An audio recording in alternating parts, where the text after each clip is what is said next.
अभी कितने 2 महीने हुए होंगे जब हमने ट्विटर पर और इंस्टाग्राम पर और जितने भी सोशल मीडिया साइट्स थी उनके ऊपर इंडियन ओलंपिक एसोसिएशन की जो डिसीजन थी कि इंडियन टीम जब तक टॉप 8 में रैंक नहीं करती है तब तक उन्हें एशियन गेम्स में न भेजा जाए, इस डिसीजन को काउंटर करने के लिए हमने लड़ाई करी थी, हमने हैशटैग ट्रेंड कराए थे, हमने वीडियोस बनाई थी। मतलब पूरी Indian community, Indian football community इस डिसीजन के खिलाफ आई थी एंड सपोर्ट करा था इंडियन टीम को and we stood by our players and our team. And इसमें हमारा साथ दिया था हमारे नेशनल कोच इगोर स्टिमैच ने भी। एंड आज जब कब 19 तारीख को हमारा अगला मैच है एंड 19 आज 4-5 दिन रहते हैं, 4-5 दिन पहले एक तरीके से तुम कह सकते हो पुराने गड़े मुर्दे उखाड़े जा रहे हैं एंड एफएसडीएल और एआईएफएफ के बीच में एक महाभारत वाली लड़ाई चल रही है एंड इस बीच में आईएसएल का भरोसा एआईएफएफ से उठ चुका है एंड हीरो जो आईएसएल की स्पॉन्सर थी उस पर ईडी की अब रेड बैठ चुकी है एंड वो अब आगे से इस साल से आईएसएल की स्पॉन्सर्स नहीं रहेंगी। मतलब और उससे बड़ी बात जो एशियन गेम्स थी उसमें हमारे जो टॉप 3 थे संदेश झिंगान, गुरप्रीत सिंह संधू और हमारे गोट सुनील छेत्री का भेजा जाना, इस डिसीजन को भी अब काउंटर कर दिया गया। मतलब कंप्लीट नेगेटिविटी छा चुकी है एंड बिलीव मी ये कोई बहुत नई बात नहीं है। ये जितने भी बड़े टूर्नामेंट्स होते हैं, जितने भी बहुत बड़े कोई मैचेस होते हैं ना, उससे पहले इतना ड्रामा होना ही होता है। मतलब ये अब हर बार की है कहानी। ये एक तुम कह सकते हो ये एक स्ट्रिंग एक्शन है, ये स्ट्रिंग एक्शन और ये हैबिचुअल एक्शन है। ये हमेशा हर बड़े टूर्नामेंट के हर बड़े मैच के पहले ये ड्रामा होना जरूरी होता है कि कोई ना कोई तरीके से एआईएफएफ को एक्सपोज करा जा रहा है, इंडियन कोच को एक्सपोज करा जा रहा है, इंडियन टीम को एक्सपोज करा जा रहा है, कुछ ना कुछ करके एक कंट्रोवर्सी क्रिएट करने की कोशिश करी जाती है ताकि उस जो आने वाली मैच है उससे हमारा ध्यान भटक जाए और वहां से भटक कर हम लोग किसी और चीज पर फोकस कर लें और फिर बाद में इंडियन टीम पर ब्लेम डाल दिया जाए कि हम तो हार गए, कहानी आपकी थी, दिक्कत आपकी थी, इसीलिए हम हार गए। ये कोई बहुत नई कहानी नहीं है। बट आज जो ये पिछले 3 दिन में जो कहानी जो फैली है और जो कंट्रोवर्सीज निकल के सामने आई है आफ्टर द किंग्स कप, इन 3-4 मुद्दों पर हम लोग आज के वीडियो में डिस्कस करेंगे एंड ये क्यों एक तरीके से तुम कह सकते हो बहुत नेगेटिविटी फैला रही है एंड इस नेगेटिविटी के बीच में पॉजिटिविटी मतलब तुम कह सकते हो सिर्फ नाम मात्र की रह गई है।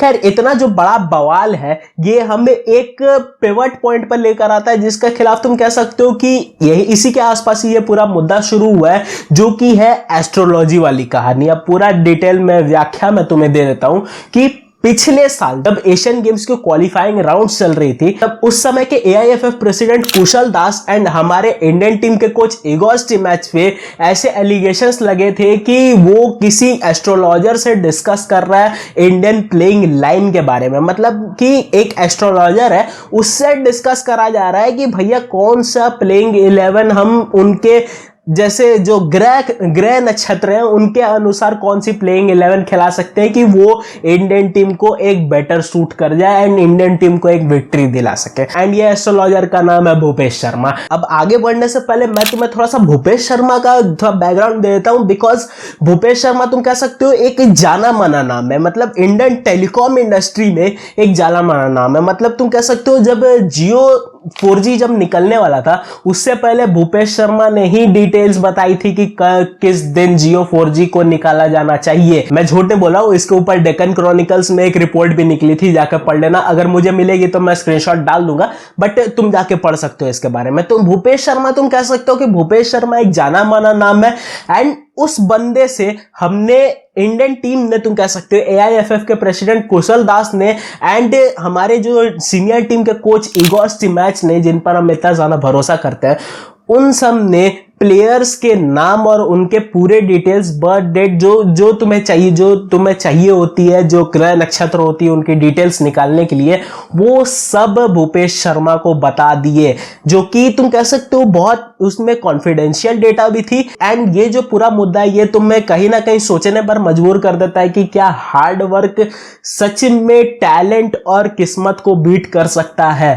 ये बहुत बड़ा क्वेश्चन है, एक बार सोच कर देखना इस चीज पर। एंड ये सब चीजों में जब मैंने डिटेल में जब एनालिसिस करने की ट्राई करी तो मुझे एक चीज समझ में आई कि ये कहानी अभी की नहीं है, ये कहानी पिछले साल ही उठी थी। एंड पिछले साल उठने का रीजन था कि पिछले साल ही इसको एक्सपोज करने की ट्राई करी गई थी एंड उस समय इगोर स्टिमैच का नाम हटा दिया गया था कि इगोर स्टिमैच इस चीज में इन्वॉल्व नहीं है। बट इस साल जो डिटेल्स उठी उसमें इगोर स्टिमैच का नाम वापस से एंट्री कर गया कि वो भी डिटेल देने में शुमार थे। एंड द थिंग इज, सबसे बड़ा जो क्वेश्चन था वो ये आ गया था कि क्या सच में अब सिर्फ ग्रह नक्षत्र और तुम्हारा मंगल भारी और तुम्हारा बुध भारी है, ये सब चीज पर अब इंडियन टीम की प्लेइंग 11 डिसाइड करी जाएगी क्या कि किस टीम के अगेंस्ट कौन अच्छी परफॉर्मेंस कर सकती है। हार्ड वर्क को सिर्फ साइड में फेंक दो और बस सिर्फ ग्रह नक्षत्र के हिसाब से ही प्लेइंग 11 डिसाइड कर लो।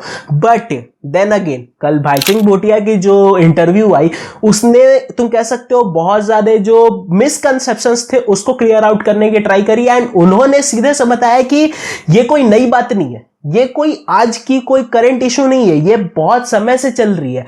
एंड ऐसा नहीं है कि सिर्फ इंडियन कोचेज ने ये करी हैं, ब्राजील के कोचेज ने ये करी हैं, नॉर्दर्न कोचेज ने करी हैं, बहुत पुरानी कहानी है ये जो एक तुम कह सकते हो football and extra terrestrial beliefs का जो कनेक्शन है ना, ये तुम कह सकते हो बहुत तगड़ा है। तुम एक पॉइंट पर आकर बहुत तगड़ा हो जाता है। द थिंग इज, हम अभी मेसी की वर्ल्ड कप वाली भी कहानी एग्जांपल में ले सकते हैं, जो उसने काला धागा पहना था, उस पर डिटेल में मैं बहुत ज्यादा नहीं जाऊंगा। बट एक चीज है कि एक्स्ट्रा टेरेस्ट्रियल बिलीव्स और फुटबॉल का बहुत गहरा संबंध है।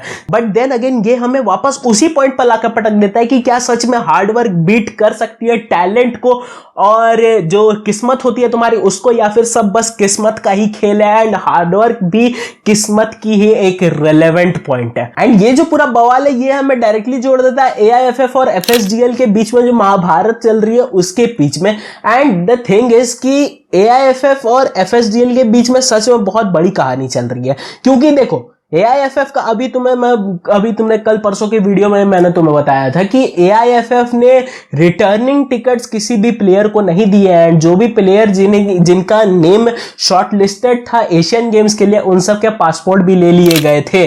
तो ऐसे में FSDL ने खुद से ये चीज बताया था कि भैया द थिंग इज, अगर तुम पैसे नहीं दे रहे हो प्लेयर्स को वापस लाने के लिए, हम अपने प्लेयर्स को पैसे देकर टिकट देकर थाईलैंड से हम लोग वापस लेकर आएंगे, हमें तुम्हारे इंटरफेरेंस की जरूरत भी नहीं है। तो ऐसे में तुम कह सकते हो बहुत ज्यादा तनातनी हो गई थी AIFF और FSDL के बीच में। एंड FSDL ने भी डिसीजन बना लिया था कि जितने भी की प्लेयर्स हैं उनको वो रिलीज नहीं करेंगे फ्रॉम द क्लब ताकि वो एशियन गेम्स में शुमार हो सके। अब यहां सबसे बड़ा सवाल ये आ जाता है कि क्या सच में तुम FSDL का गला पकड़ सकते हो जस्ट बिकॉज वो प्लेयर्स को national team and national duty पर नहीं भेजना चाहते हैं? पहले समझ लो कि पूरा मुद्दा क्या है, बिकॉज मेरे हिसाब से तुम FSDL को ब्लेम तो कर सकते हो बट कंप्लीट ब्लेम नहीं कर सकते हो। कहानी सिंपल सी है कि FSDL का कह रहा है कि भैया आपने शुरू से तो ये चीज नहीं बताया। देखो फैक्ट भी है कि जब एशियन गेम्स की पूरी कहानी थी, एशियन गेम्स की कहानी तो अभी 1 महीने पहले शुरू हुई ना, उसके पहले तो एशियन गेम्स हमारे जो डेट, हमारे जो साल का जो कैलेंडर था उसमें भी एडेड नहीं थी। एशियन गेम्स की जो ड्यू डेट थी वो भी अभी बहुत मतलब इनकंसिस्टेंसी चल रही थी एशियन गेम्स को लेकर। तो ऐसे में जब हमारा सालाना कैलेंडर बना जिस पर AIFF, FSDL, ISL सब की जो तुम कह सकते हो साइनिंग लगती है एंड उस कैलेंडर के अनुसार ही जो ISL की डेट्स थी वो फिक्स करी गई थी, बिकॉज ड्यूरेंट कप भी उस बीच में आया था। तो ऐसे में अब सबसे बड़ा जो मुद्दा था वो ये था कि AIFF को शुरू से ही बताना चाहिए था कि एशियन गेम्स के बारे में वो सोच रहे हैं। एंड ऐसे में FSDL वापस से काउंटर क्वेश्चन करती है कि भैया भले ही हम अपनी प्लेयर्स तो दे देंगे, हम मान लेते हैं एक मोहन बगान है तो मोहन बगान अपने प्लेयर्स दे देगी, सामने वाली टीम मान लेते हैं बेंगलुरु FC अपने प्लेयर्स नहीं दे रही है तो बेंगलुरु FC के पास तो अपने की प्लेयर्स रह गए, मोहन बगान ने अपने की प्लेयर्स दे दिया, बेंगलुरु FC से मोहन बगान का मैच हुआ तो बेंगलुरु आएगी मोहन बगान को पेल के चली जाएगी। तो ऐसे में अब मोहन बगान के तो पॉइंट्स ड्रॉप होंगे ना।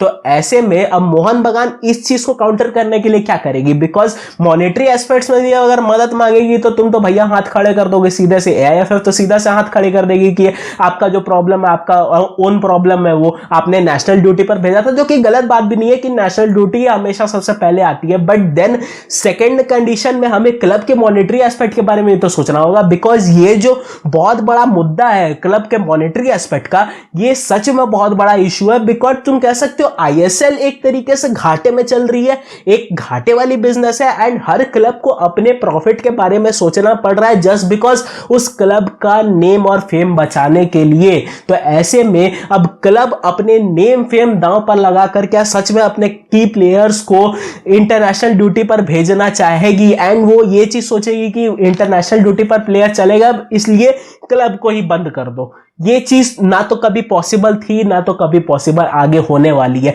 एंड ये डायरेक्टली हमें लेकर आती है हमारे तीसरा पॉइंट पर, जो कि आईएसएल जो हीरो मोटरकॉर्प्स थी, जो अभी तक ऑफिशियल ब्रांड नेम चल रही थी आईएसएल की, जो हम लोग कहते थे हीरो आईएसएल है, वो अब से ऑफिशियल स्पॉन्सर्स आईएसएल की नहीं रहेंगी। देखो कहानी ये है कि उनके ऊपर ईडी की रेड बैठ गई है, कुछ कहानी हुई है, उनकी इंटरनल अकाउंट्स बुक की कुछ कहानियां हुई है पिछले 4-5 साल की। तो ऐसे में हीरो ने अब ये चीज डिटेल बता दिया कि भैया अब से आईएसएल को वो ऑफिशियली स्पॉन्सर नहीं कर पाएगी। तो ऐसे में अब सबसे बड़ा दिक्कत एआईएफएफ के लिए बन जाता है कि आप कैसे आईएसएल को एक प्रॉफिट का मुद्दा बनाकर कैसे आप रिप्रेजेंट करोगे कंपनीज के सामने। बिकॉज द थिंग इज, आपको कहीं ना कहीं से तो वो स्पॉन्सर्स लेकर आने पड़ेंगे। कितने 135 या 145 करोड़ के आसपास सालाना देती थी हीरो मोटरकॉर्प्स जस्ट आईएसएल को चलाने के लिए। एंड देन अगेन आईएसएल पिछले 4-5 साल से ऑलमोस्ट तुम कह सकते हो 35 से 40 करोड़ के घाटे में चल रही है। तो ऐसे में ये चीज सबसे बड़ा मुद्दा बन जाता है कि अब क्या आईएसएल के लिए, अब आगे क्या, अब कौन सा नया स्पॉन्सर होगा। देखो इन दी एंड मैं कह सकता हूं कि अगर कोई स्पॉन्सर नहीं होगा तो रिलायंस ही अपनी कोई अंदर से पिटार, जादू के पिटारे से कोई अपनी कंपनी निकालेगी। एंड कोई या तो हो सकता है रिलायंस हो जाएगी, या तो जियो हो जाएगी, या तो हो सकता है अडानी ग्रुप्स भी एंटर कर जाए इस लिस्ट में। बट बहुत ज्यादा मार्केट में तुम कह सकते हो बहुत ज्यादा इस चीज के लिए हैवक नहीं मचेगा, एंड लास्ट में कोई इन सारी बड़ी कंपनीज को ही आईएसएल को लेना पड़ेगा। तो ऐसे में अब जो सिचुएशंस है बहुत ज्यादा ही ग्रिम नजर आ रही है आईएसएल के लिए भी एंड एआईएफएफ के लिए भी।